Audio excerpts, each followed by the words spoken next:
Hey, remember that thing you said? It's in the movie. You're like, what? No way. You put that in the movie?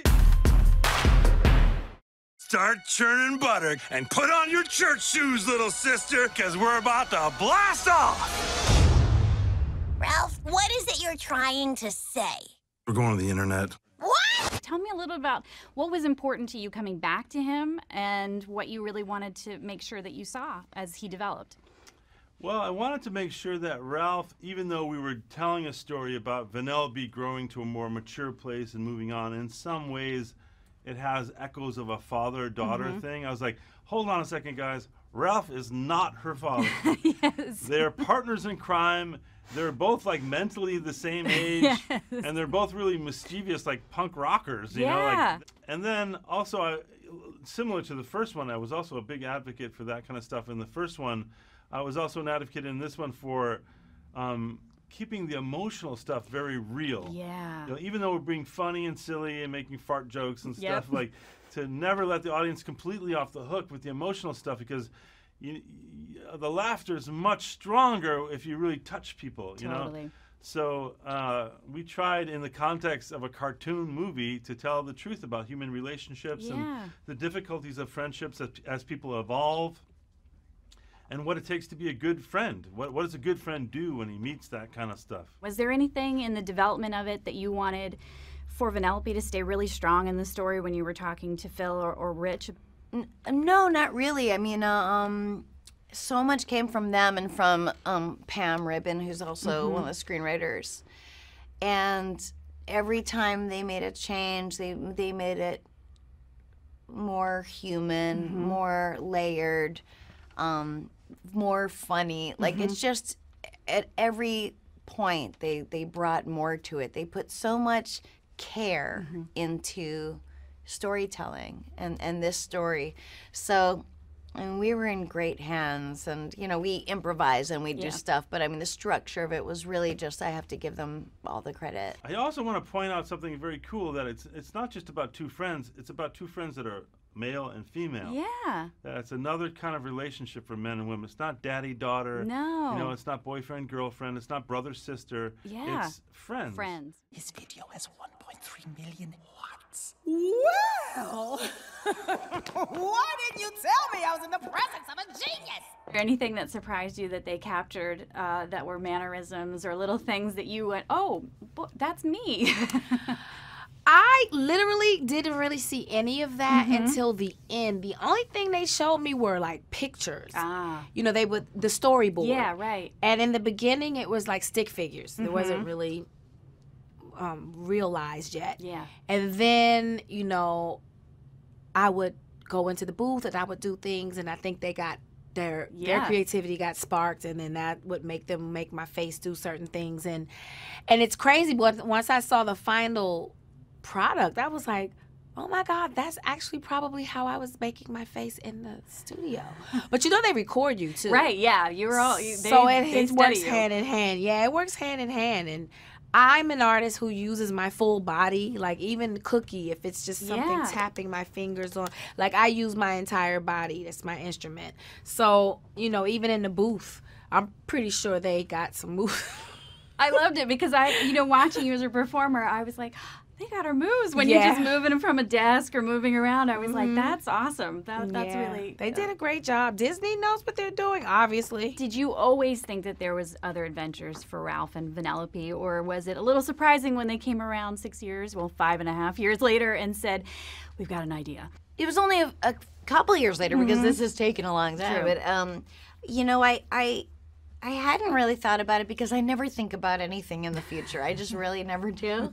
But I was so excited to hear about it because I missed her, and I missed working with these people, you know. And John and I record together, and we have a special, you know. Vanellope and Ralph have this special friendship, and John and Sarah have like a special friendship. So it's been really nice. You know what often happens is when we're in the recording studio, we'll say some crazy thing, or like something that's like borderline appropriate, or something that's just like that makes us laugh really hard.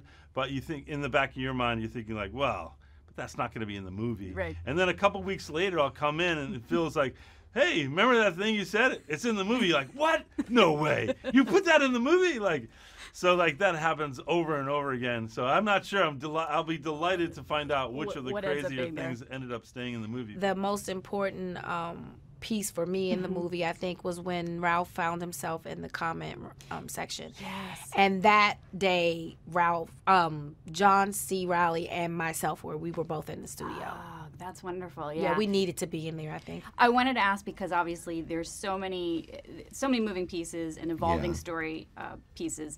But once you guys got to the Disney princess of it all and you figured out you could do this, when did the Alan Menken song come in? I mean, it was something where we had this princess scene from the very earliest iterations, but as the story changed, we had to make sure that scene earned its way into the film. And the way we did that was, okay, if Vanellope is going to go there, this needs to be a turning point for her. Either they're going to give her a piece of advice about pursuing her dreams, or something that is going to take her in another direction, and this direction being going back home and living life as it was. And so once that idea came that they are going to be instrumental in helping her on her journey, well, how do princesses do that? Well, when they're on their journey, often they sing. And wouldn't it be funny if Sarah sang an Alan Menken style want song? And then, that would be funny. And then, well, wait, we know Alan Menken. We can call him and ask him to do this. And so, because it's something that is such an emotional song, and hopefully people will think it's funny, but if it's not really emotional and not being true to what Vanellope wants in that moment, then again, it doesn't belong in the film. So it was that. Like, princesses need to be in there, but they need to be in there for a reason, and the reason is this song that then sends her on her way. And it was that we were portraying Slaughter Race as a pretty violent, place, and we thought, well, if by this point, if people haven't warmed up to it by the time they've met Shank and her crew and seen it's kind of funny and these people are not as bad, as they look from the book, being judging it by its cover, then the song should be the final closing argument that this is the place that Vanellope belongs. It's amazing. So I have to give you all the credit for a place called Slaughter Race, because that song is amazing. When did they swing it on you that you were going to be singing basically a Disney princess song and it was going to be that awesome? Like almost halfway through recording. And I just couldn't believe it. My mind was blown. I was so excited. It was really actually a dream come true. And I'm such a fan of Alan Menken, not just from writing these iconic Disney songs, but he wrote my favorite musical, Little Shop of Horrors. Which is amazing. So it was awesome. And I got to record with a huge orchestra and then have to remember, this is in character, so I'm like at the top of my register and then singing, but it really worked. She gets a song, but you get a song too. Did that come out of anything that going, well, maybe Ralph needs his little moment of song as well? Well, they actually asked me to do a song. They asked me to cover Pac-Man Fever. Did they? That was the original? For the first movie. And I was like, I want to do it, guys. I love to sing. I love to do music, but that is not a good song. It's not a good song to sing. It's a really boring song to listen to. There's a reason it was a novelty that went away. There's a reason that Pac-Man Fever didn't become a big songs. hit. But I do love to sing, and Rich and Phil, the directors of the film, have seen me perform music a lot. In fact, the last time... Walk Hard. Hello, that was amazing. But when we were on a publicity tour for this movie in Australia, I played shows with my band when we were there. So they were big fans of me doing music. So I think, when this idea of doing a rec roll happened, they were definitely into it. And, of course, I jumped at the chance to do a Rick Astley song. Do you think Yes has more stories? I hope so. I think she has a song in her. What do you think? Right? I think now that we know that Vanellope can sing, I think that there's a Taraji song that in the future, right? Yes? Me. So we say yes to that. Yes, we say yes to that.